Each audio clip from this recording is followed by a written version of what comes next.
Good morning, ladies and gentlemen. Before presenting ourselves, I would like you to do something. When you did this, I will say thank you very much. So please stand up. Thank you. Look at the ceiling. Thank you. Look at the floor. Thank you. Look at this side of your room. Thank you. Look at that side of your room. Thank you. End of exercise. What we just did is a stupid exercise, but basically it's one of the most important exercises you will do in your life. Let me explain you. You're more than a body, isn't it? You're yourself and you have a body. Now, sometimes your body is here, but you are somewhere else. For instance, you're in the morning, waking up, going to your office, but mentally you're still in your bed. This is risky business. Other example, you take your car, you drive on the highway, and while you drive on the highway, mentally you're somewhere else. You can have an accident. You go to ski, you're on the skis, mentally you're 5 seconds away, and you break your leg. People know this. But in management, in sales, in communication, I've seen so many people who are not really in present time together with their body. So they come in their office, they think about the fight with their partner, they see someone else, and they start to shout at the person. Or in sales, a person is on the phone, and while he's on the phone, he's thinking about yesterday's party where he drank a little bit too much alcohol, and he says something wrongly to the client, and the client doesn't want to pay. Risky business. So rule number 1, whatever you do in life, be in present time, together with your body. And that's why we did this stupid exercise. It's one of the most important exercises you will ever do. I can give you thousands of examples what can happen if you're not really in present time together with your body. One example is a personal example. Some time ago, I flew from Moscow to Tashkent, Uzbekistan. I arrived in Tashkent at 4 o'clock in the morning. In Tashkent, I had to pay $60 for my visum. I didn't have $60. I only had €100. And the €100 was a little bit torn. The guy at the visa service, I think, was not totally there either. I think he drank too much the night before. Normally, when I arrive in a country just before a seminar, I touch the floor, I touch the wall, I look at the things to be really there. Now, for some reason, I was not really there. So, I was thinking too much. And the other person also. We started to communicate, actually, better said, we started to react. He started to react, I started to react, and half an hour later, 3 military policemen brought me back to the plane to Moscow. This is one example of what can happen when you're not really in present time. So the exercise we did is a very important exercise. It's an exercise while you learn to be more in present time together with your body. Life is in front of your eyes. It's not in your mind, it's in front of you. Learn to look and to be there in present time. Now, how to do this? Well, the exercise you just did is one of the exercises. By looking at the things, by touching the things, until you feel you're really there. By the way, if you drank a little bit too much the night before, it's also a good trick to wake up very fast and to, sober yourself. You look at the things, you look at your glass. You look at the things, you look at your glass, until you sober up. So being in present time is the foremost first rule in how to be successful, whether you're a manager or a salesperson. So, are you really there? If not, I give you 5 seconds to really put yourself in present time. Well, Hello, my name is Marc de Turck. I'm from Brussels, Belgium. I'm 52 years old and I trained more than 30,000 managers and salespeople all over Europe in actually more than 25 countries. And I would like to welcome you on our program on how to free yourself from your daily activities. This program is called Free Boss. And this video is the first video of a series of different videos which are following and for which you can subscribe yourself so as to follow the whole program. For sure you can also follow our full seminars because each video is followed by a full seminar and at the same time followed by a book in electronic format or in paper format. Thank you very much. So rule number 1, be in present time. Rule number 2, look. Now, some people, when they look, they create a very nice movie in front of their eyes, isn't it? Now, nothing wrong by creating movies or with creating movies, nothing wrong having opinions, conclusions. The point is that there is something called facts and opinions. And some people don't see the difference anymore. I give you an example. You see a person and you say, this person is motivated. Well, the only facts are, this is a person and you see this person. The rest is an opinion. Again, nothing wrong to have opinions, but if you don't see the difference anymore between, on the one hand, opinions, and on the other hand, facts, it becomes more difficult, isn't it? Now, when you look at something or someone, a lot of people, as I told you, start to think. Now, when you think, actually, you're in the past, you're not really there together with your body. You're thinking. I will show you. When I think, I don't really see. That's risky business. Closer to present time, we call this feeling. You know, ladies have this, what we call female intuition. Now, female intuition or this feeling is closer to present time than thinking.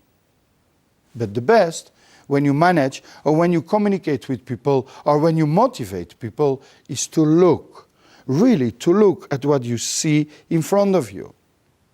I would like to ask you to do an exercise. And the exercise is basically very simple. Look around in your environment right now at a person or a thing. And just look at the facts. What do you see as factual data? We are now talking about the facts. So you did this exercise, you looked at things, right? Now, so there is facts and there is opinions. Let's look a little bit deeper at what are facts. Let's take this glass of water. This is a glass of water. This is a fact. Why is this a fact? Yes, because you can see it. Because you can feel it.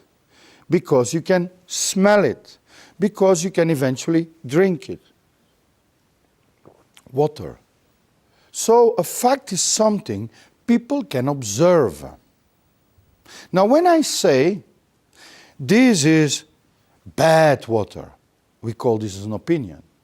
And when I say, this is fantastic water, we also call this an opinion, isn't it?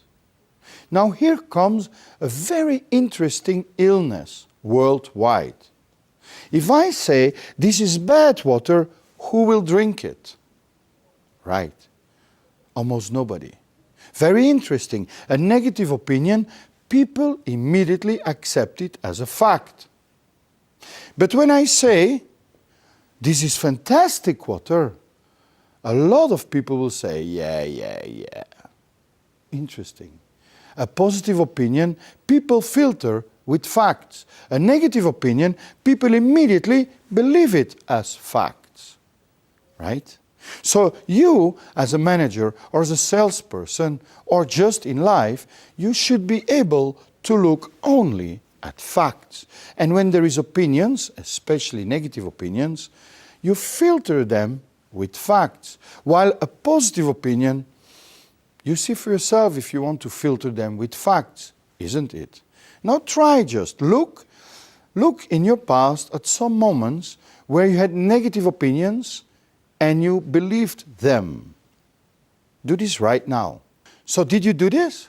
Well, it's very interesting, and this is a worldwide illness. I give training in America, I give training in Russia, I give training in South Africa, South America and Europe, and this is actually worldwide.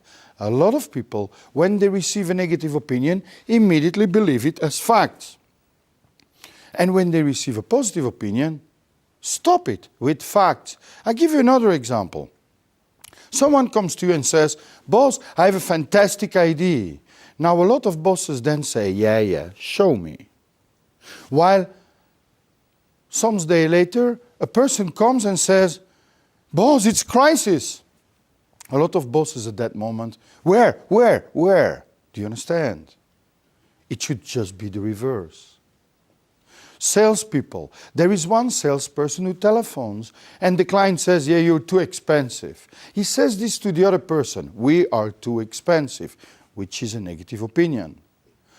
2 days later, the other salesperson telephones and he believes that he is too expensive, or at least his product is too expensive, isn't it? Even in private life, you have a lady, she comes home with a new dress and she says, "Honey, did you like it?"